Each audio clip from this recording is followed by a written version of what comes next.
traveling. How are you all? Good. All right. I'm going to get everyone in.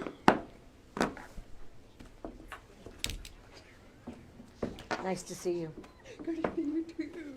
And then when we're closer. We're close to that. Before that,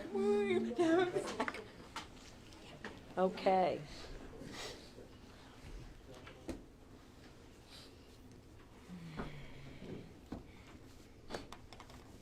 All right, let's get started. And good afternoon.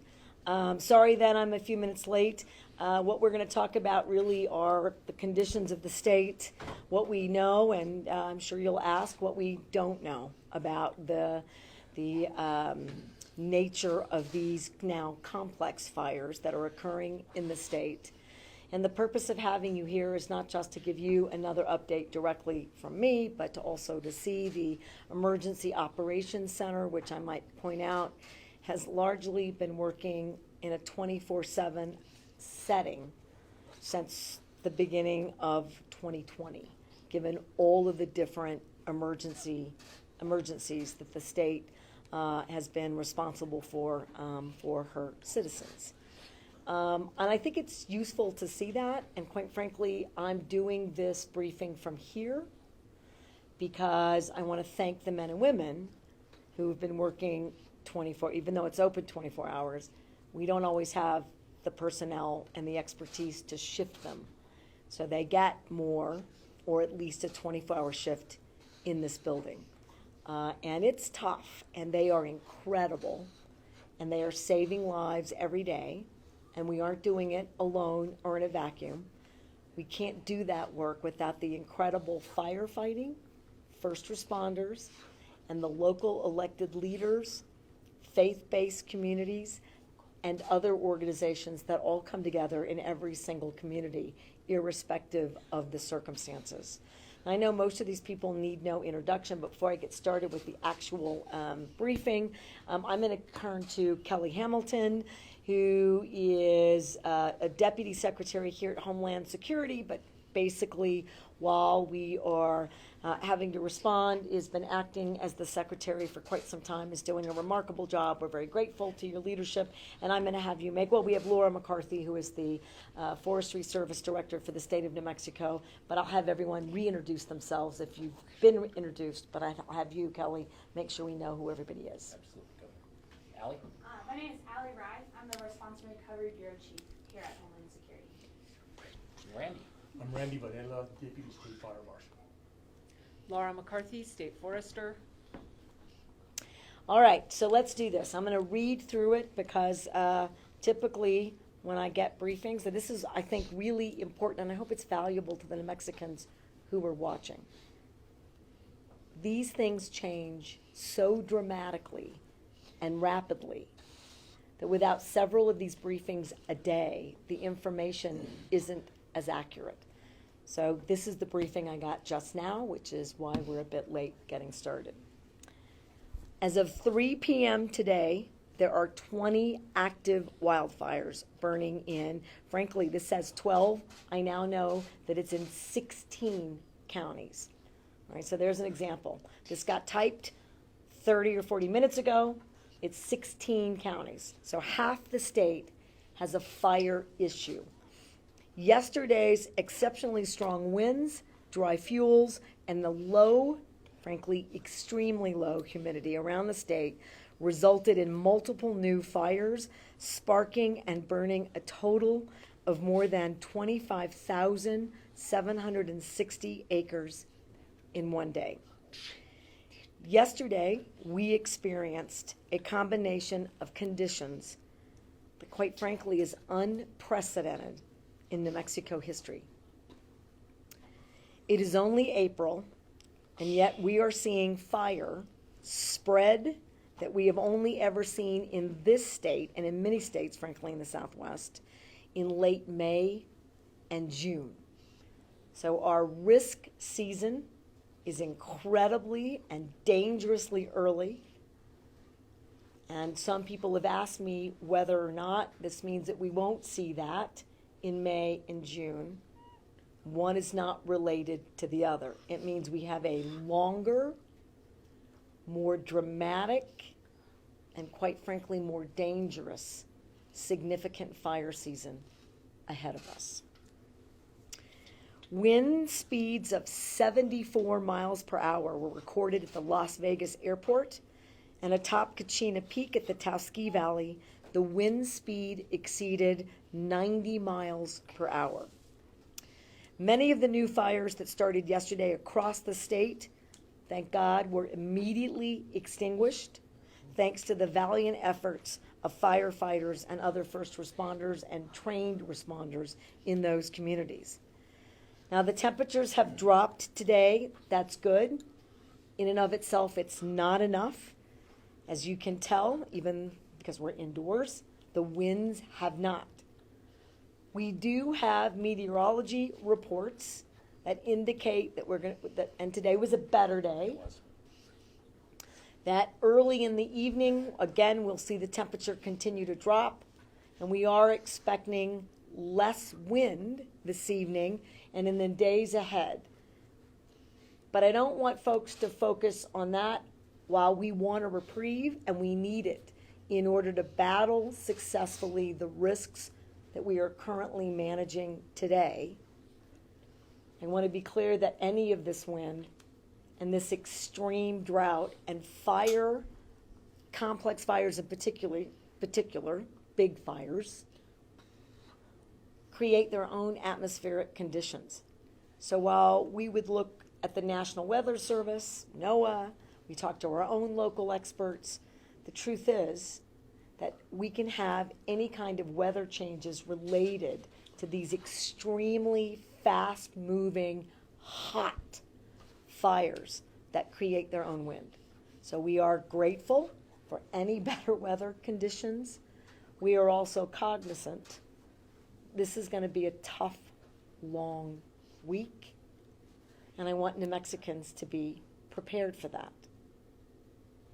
Of the greatest concern right now is the Calf Canyon fire, which has burned in total so far over 34,768 acres, and it is threatening nearly 900 homes.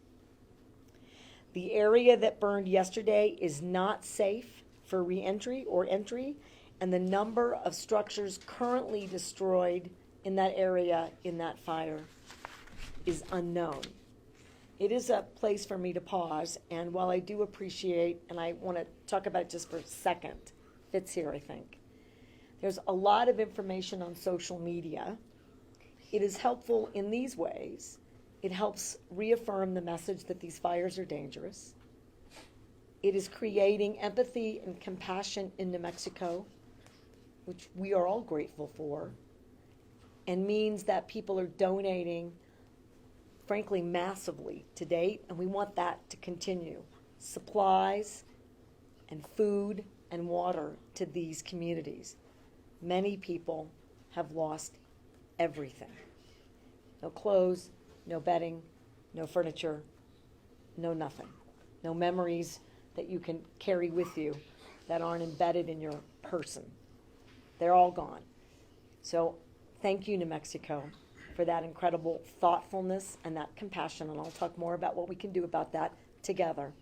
But there's also a lot of misinformation about how the fires are being caused and what's happening and how many structures are lost or not, and that's why this group, they have the accurate information. It's available in real time. Your community emergency responder, wherever your shelter is or isn't, all of that information is the most accurate information to date, and that's where New Mexicans should go to. Don't go to Facebook or Twitter about evacuations, about sheltering, or about any of those emergency response public safety aspects, please. And I also want to respect the number of men and women who have said, pray for New Mexico. We want those prayers, we need those prayers, and we are grateful. There are currently more than 1,000 firefighters working on these fires statewide, and the State Forestry Division has brought in fire engines and crews from as far away as Oregon to assist. And as you all, I think, are already aware, and most New Mexicans are aware, we're in constant contact with FEMA federal government. That's their emergency management team and organization. We are coordinating always. We rate fires 1 to 5. 1 and 2 are the most difficult, dangerous, complex. They require that operation of federal support. The state support is insufficient in these large, complex fires by itself. So today in New Mexico, you have an all-of-the-above operation in many of these fires, primarily now in the north, but you just saw that kind of an operation come out of Lincoln County and out of the McBride and Nogal fire. So we move these resources around, and it is likely that we will get more federal support. I had a call with the White House earlier today. I should have another one with the entire delegation on Monday. That call is really threefold. One, in terms of its purposes, we need more federal bodies for firefighting, fire mitigation, and public safety support on the ground in New Mexico. We'll likely ask for 25. That number's a bit fungible based on what happens over the next 2 days. 2, we are likely to need things sort of outside the FEMA investments to the state. Doesn't cover private property, doesn't cover many of the other aspects that we're going to need. And so we're going to talk about what strategies may or may not be available to the state so that I know with the legislature what financial strategies legally, ethically, and responsibly we can take to make as many New Mexicans whole as we can, which will be our intent. But we aren't clear about those paths or about where all that funding and how much would be necessary to do that, particularly also working with our private fire insurance and related partners in this effort. And third, we're going to need flexibility. There's $423 million available to the state so far out of the infrastructure bill that was passed for water infrastructure investments, which also means supporting our watersheds. And fires impact watersheds and can create huge hardships in the context of having them unavailable for safe drinking water or related water to livestock, wild animals, and most importantly, people living in these nearby communities, which means we have to figure out what we can do quickly with more support for these watersheds. And it's also going to mean getting water to these communities and maybe redirecting some of the reservoir, bridge, and dam money in a responsible way to really focus on the watersheds, the Guyena watershed in particular in the north, and then ask our congressional delegation to make sure that other appropriations come in for our D and F dams, both dry and wet, and bridges that need repair in the state. So I'm not intending to give up anything. I'm intending to get all of it covered. This is why you call the White House. So I'm feeling confident that we're going to get the support that we are asking for, and no doubt in my mind, the entire federal delegation has its New Mexico constituents as its focus while we're all in this public safety crisis. At this time, we know of over 200 structures in this fire, in the fires in the north that I'm talking about, this complex set of fires. Over 200 structures that have been destroyed. I mentioned earlier we got 900 homes that we're concerned about and structures, but we really don't have a complete count of those losses. I know that's got to be very hard for people who have been evacuated, who need to know if they have a home to go back to. It's not safe for you or for us to have a complete assessment to date. The moment we can do that safely, we will. And the moment we can do that safely together, we will. But we are always evaluating and updating these damage assessments. So they do change every day. Concurrently, we are working, and I said this already, but I'll give you some information about some of the specific money that's already moving here with recovery efforts. I do want to point out that as difficult as these fires are to date, the recovery efforts and an extremely dangerous, as we predict, fire season through this summer is going to take an incredible amount of effort and work. It is actually the recovery that causes some of the most challenging environments, except for when all of us face that we've had a loss of life. There's no reparation for that. We've lost 2 people. That was in the McBride fire. We're going to talk about that, and then I promise I'll be available for questions. We need people to leave areas that have fire warnings. You need to leave.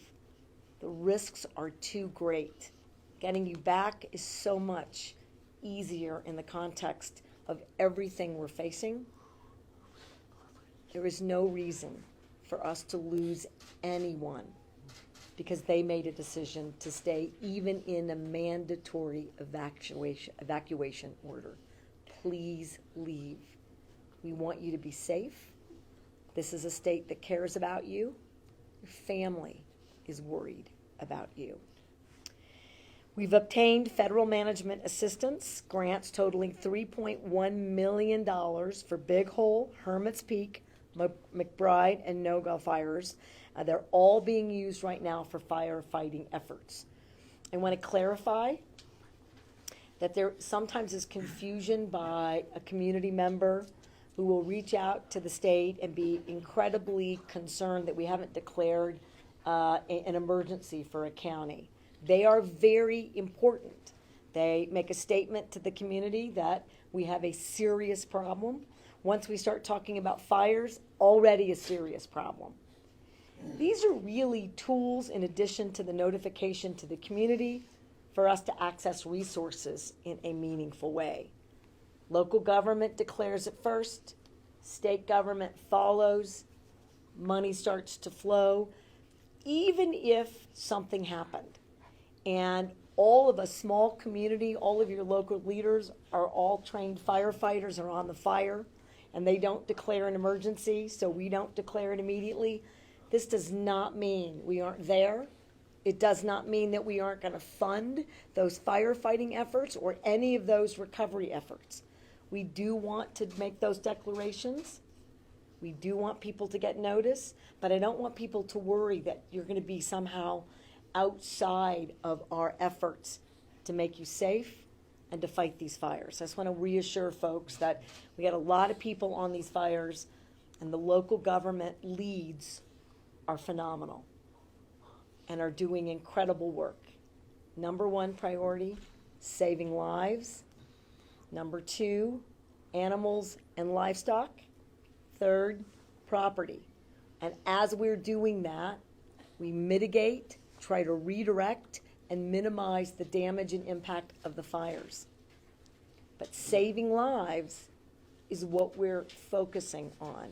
So I know some people would like us to move firefighters. They're concerned about a wilderness area, so are we. Very, very worried about watersheds, the Guyanus watershed, natural waterway areas, wildlife corridors. We are too. But the focus on these fires is safety. And then we manage all of the rest of it. And if we can redirect a fire and mitigate it so that it doesn't get to homes first, right? Safety for the people who live there first in a community, that's what we do.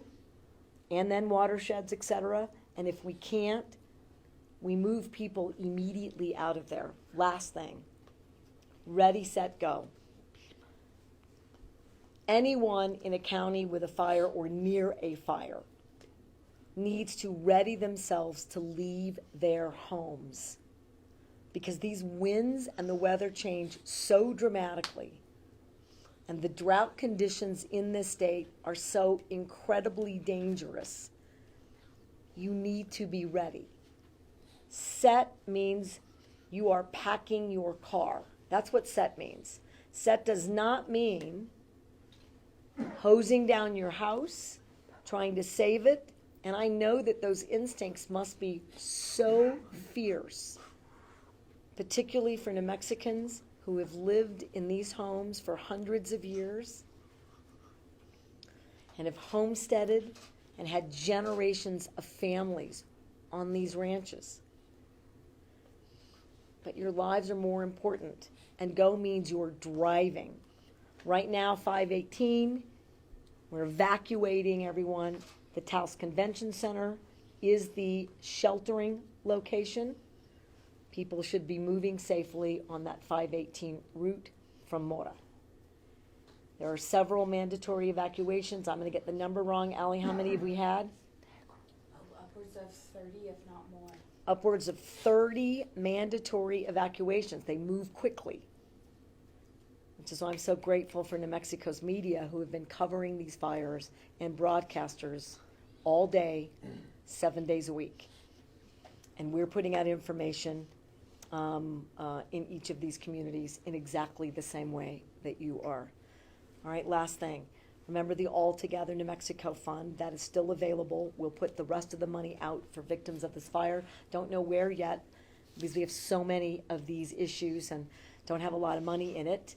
So we'll work at asking New Mexicans and other people in the country who have been very generous and gracious, put more money into that. That's a vehicle to deal with some of these private property problems. And for all the New Mexicans who have already donated money, supplies, fostering animals and families, we thank you. And I'm going to end and then take questions. We will get through this really challenging time. We will. The Mexicans are resilient and we're tough, but I do not want to minimize how dangerous the situation is and how dramatic it is. And even with the weather and all of the brave men and women who are on the front lines of all of these fires, it's going to be a tough summer. And so that's why we're banning fires. And it is why on Monday I'll be asking every local government to think about ways to ban the sales of fireworks. And for all those local businesses who depend on that, what we learned in the pandemic is that the states and local governments have some interesting flexibility to make businesses whole. We should be thinking about ways to do it all together so that we're all in protecting each other together. I don't have the power to prevent those sales. And so we will work on that, but that is the responsibility and the power of largely mayors. But we will call, and I've already spoken to several of them, and I'm going to ask counties to have emergency declarations related to banning fires and fireworks so that it works with that authority and designation of the state forester, which is already done in the state. Okay, anything to add, anything I've missed by any of the experts? We are ready for any questions that you have. Can you speak to concerns about the Serapolatos fire's proximity to Lano? You having conversations with the lab about that? I have not personally had a conversation with the lab. I know that this team has. And for anyone who's new to New Mexico, a significant complex fire, when I was working in state government, and certainly not a fire expert, raged through Los Alamos County. It came dangerously close to any number of significant other hazards and issues that were going to cause great problems. Yeah, I will tell you that it's not on my list for immediate threats. It is on the watch list. That's my language. It's not the fire language that they use particularly. But Kelly or Laura, do you want to address how we're working with Lano on their mitigation efforts? We routinely, Governor, work with all the labs and train with them, exercise, and being in a situation like this, we're in communication with them to make sure everything's okay. But I might go a bit further. They do assessments in wind direction, how close the fire is, how fast it's spreading, and I will tell you that we do math. I brag about that all the time. With Lano in particular, not that Sandia isn't fantastic at math, but Lano really did create the modeling formulas for COVID. So these folks work with them we do fire models all the time. So there is a formula that I wish I could describe to you, I cannot, about fuel, how much fuel is in that particular area, how fast that fire is moving, how hot it is, the wind conditions because of the fire, the wind conditions outside of the fire and how close proximity it is to any number of structures, which is how, in many ways, we decide evacuations, ready, set, go, preparations, how we do our emergency review. So it's not on a mandatory evacuation list currently, but as I said, 16 counties, we have people on every fire, and we are watching them all closely. And I wish I could say, based on your question, there is nothing to worry about in Los Alamos County. We are aware that we need to be very productively engaged in every fire in every community. That one included, it has higher risks. Did I miss anything about Los Alamos? No. All right. Have you, I know the conditions have been catastrophic. Have there been any determinations about what ignited some of these various fires and whether they were, man-made fires or how they kind of started? I know investigations are underway. I'm going to defer that question. I don't think we know yet. You have to kind of get back in often to really take a look. I made some statements about social media. There's some, statements going on that are not anything that we're even looking at. So they haven't even made it to a credible source here. That, someone was burning weeds. We do know what happened on Hermit's Peak with the prescribed fire.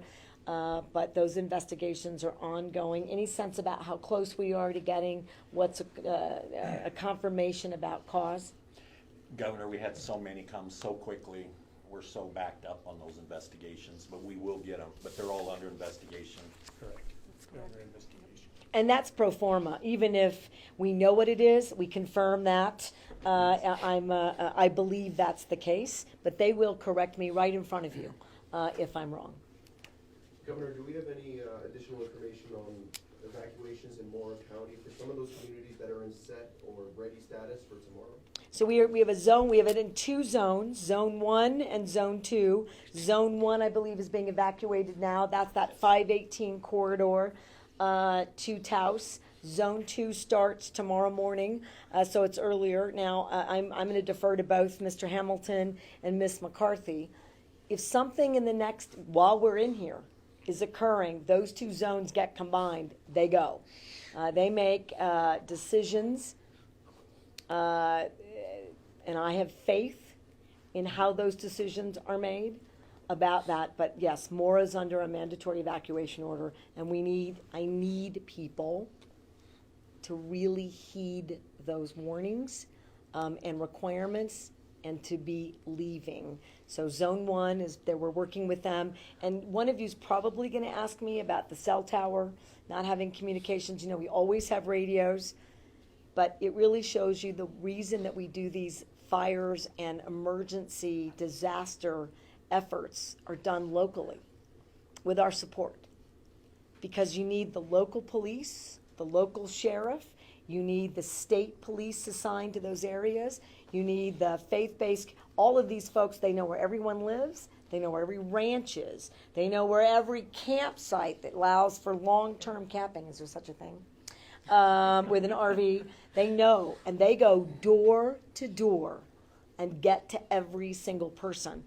We have a generator going, and I don't know that it's there yet or what the ETA is, but we are clear that we need to get people's cell communications available to them so that they can communicate with us and their families. But that's how we do emergency communications when these kinds of things occur.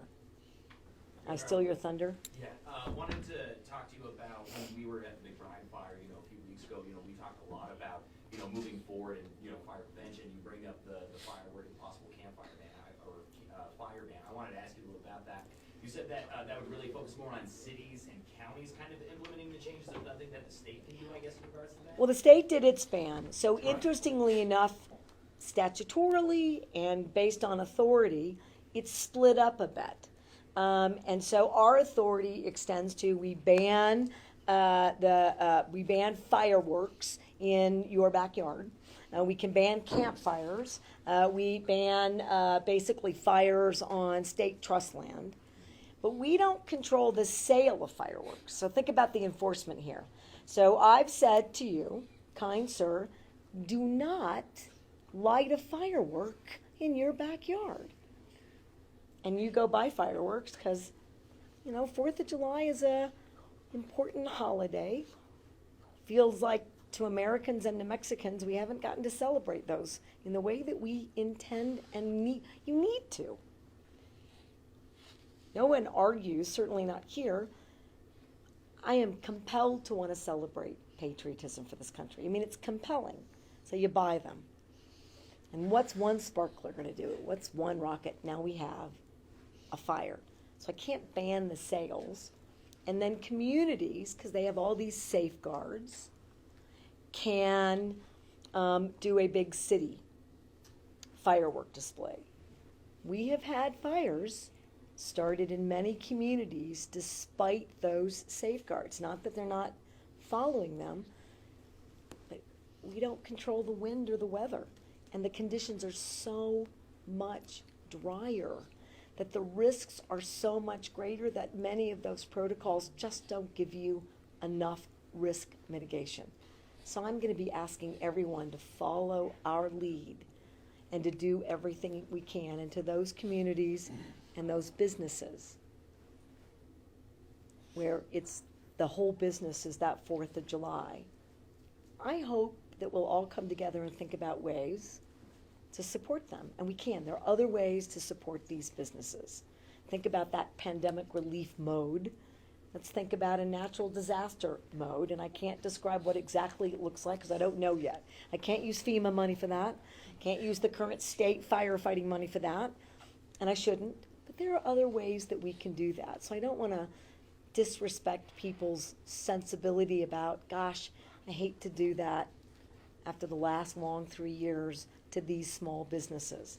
But I am going to ask them not to do fireworks and to help support their communities in a different way. But that's why you have to do both in order to get complete coverage. And then you're going to remind all these families that we're going to wave our flags, that we're going to march in our parades, but we shouldn't be lighting anything on fire. And then just following up to that, any kind of other measures that you think that should be taken? Because like you were saying, I mean, we're at the beginning of this thing. You know, I mean, we got a couple more months and situation's bad. Do you think there's any other aspects that the state should be looking into or anything like that to try to prevent these fires? Well, absolutely. And one thing I didn't talk to you about when we were in Rio Doso and talking about the impacts in Lincoln County and the Wildfire is that when you come off a fire, there's lots of things that you saw that you can apply to prevent the next one. So we're going to always be doing that. And they want more grazing, ladies and gentlemen, along the Bosque, as an example, to really pull out that dangerous grass and brush. But I don't want New Mexicans to think that this is all aftermath. The state forester reminded me productively just moments ago, we've spent millions of dollars protecting watersheds in the state, getting in front of these conditions, pulling fuel out of these forests, engaging in any number of ways to make them much, much safer. And I congratulate them for that work and the feds for investing and using state resources. And the legislature also put in $19 million more dollars to growing investments that are in the tens of millions. And you'll see us spend probably $100 million with watershed restoration or more and related work for fires with now the federal money that's available. It has to be both. And so maybe someone asks, well, then why do we get fires at all? Because all of those are critical. But it is too hot. It is too dry. And maybe someone will correct me if I'm wrong. Kelly's looking very nervous. Governor. But I was talking to a forester, it wasn't Miss McCarthy, who said that fires in trees, in the roots, it looks like it's all out. And it's not just days or weeks. You can go out and literally the coals or the embers of those trees are still so hot that if anything blows on it or gets next to it, you've got a fire again. But then some fires, they smolder underground for months and a fire explodes out. those are weather and extreme drought conditions that mitigation is important for, but cannot eradicate these risks. So as governor, it's my job to make sure people know in most circumstances, we're doing it all correctly. We didn't do anything wrong, barring that somebody started a fire that they shouldn't, barring that we had I don't understand, and I'm barking at the feds about this. Please don't do prescribed burns during the windy season. Now, they're gonna argue in New Mexico, I guess that's every month now, but we're gonna have to figure it out. But we are not doing it wrong. But 20 or 30 years ago, we didn't do enough to attack climate crisis. We didn't do enough to get ready for this kind of extreme weather. And this is a state, and we're not gonna do that today, but all the other things that we're doing are intended to get as far ahead of this situation that we find ourselves under as possible, so that your kids aren't at a press briefing talking about complex fires and the impact they're having on communities. So thank you for that question. It's probably one of the most important things we will be doing, all of us, for the next 40 or 50 years. I think we have time for about one more. Yes, sir. You kind of touched on this, but if you could elaborate maybe. What should people be mindful of in the coming weeks, in the coming months? What do you want them to think about and consider? 3 things.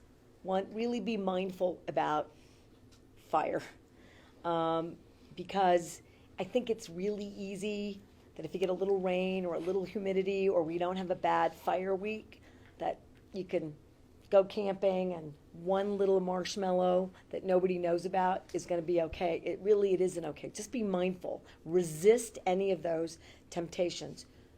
2, prepare for fire.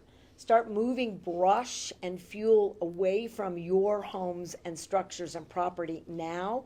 Don't burn it. Get it together. If you need help in a community, your community will help you. You call the mayor, you call the county commissioner, you call us. We'll come help you remove that debris. All right, so start getting ready. Think about ways to make your own house safer. And 3rd, we had a pile up on I-25 last night because of the wind and the dust and the smoke. Don't travel if you don't need to. I think we still really take so many risks. Don't travel. I was headed north my own self, and we made the decision before the road was closed that it was too dangerous to be driving, so I didn't go. I need more New Mexicans to take that practical advice. When we say it's windy outside, stay home. When we say the air quality is bad, stay indoors. When we say you can't have any fires, don't have any fires.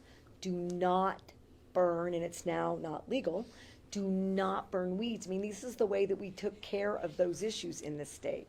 We've just forgotten that the risks, one gust of wind, and it's outside of your control. Nobody means to create an out-of-control fire unless you're an arsonist. All right, that's not what's happening. People make honest mistakes. Or they were before a ban, they were legally reducing weeds or some other debris around their properties. It was legal. They didn't do anything illegal. And then you have a massive fire out of control. Those are the things I need New Mexicans to do. Prepare. Okay. Governor, just one more Yeah. question here. You kind of mentioned it briefly about prescribed burns, and from what I understand, prescribed burns are important towards fire prevention as well. As we start to move forward into this drier and it seems like it's becoming a trend with this extended fire season, what are some of the alternatives that we're going to start using in our national forests to prevent fires without a prescribed burn? Right. I mean, prescribed burns are incredibly important because they're an effective, not so labor intensive, certainly that's not true today, to get massive amounts of fuel and debris out of a forest. So I think they're still going to be a tool. They have to be, particularly in areas that you can't get into productively. I hope, and I'm going to go to the experts, I am not a prescribed burn expert, that they're going to have to maybe re-look at, because the conditions are much more extreme, maybe they have to narrow the window about when we do prescribed burning and in what areas. Now, again, that's a layperson's, that seems common sense to me. I'm gonna guess that that work is well underway, and that I have experts like Ms. McCarthy who are already doing that. You may wanna expound. The one point I would add is that fall is, in some ways, a safer time to burn, because you know the days are getting shorter, not longer. You know the temperatures are getting cooler, not warmer. And so, depending on the kind of monsoon rains that we have, we may have a burn window right after the monsoons, and then again in October, November. And it is very important that we keep up the pace, and there probably won't be any more prescribed burning in the spring. Right, and that's a point we're gonna make very clearly to the feds. And again, it sounds like I'm redirecting and blaming. They have to get the fuel out of the, but I do think we've gotten a little too myopic about these wind conditions. And remember, it's these winds that are blowing down power lines. I mean, this is what happened in California, Oregon, Washington, happening here. It's happening here. Thank you all very much, thank you. And thank you. These guys have been working all night for several nights in a row, and I am grateful. Let's give everyone a tour. Let me say thank you to the men and women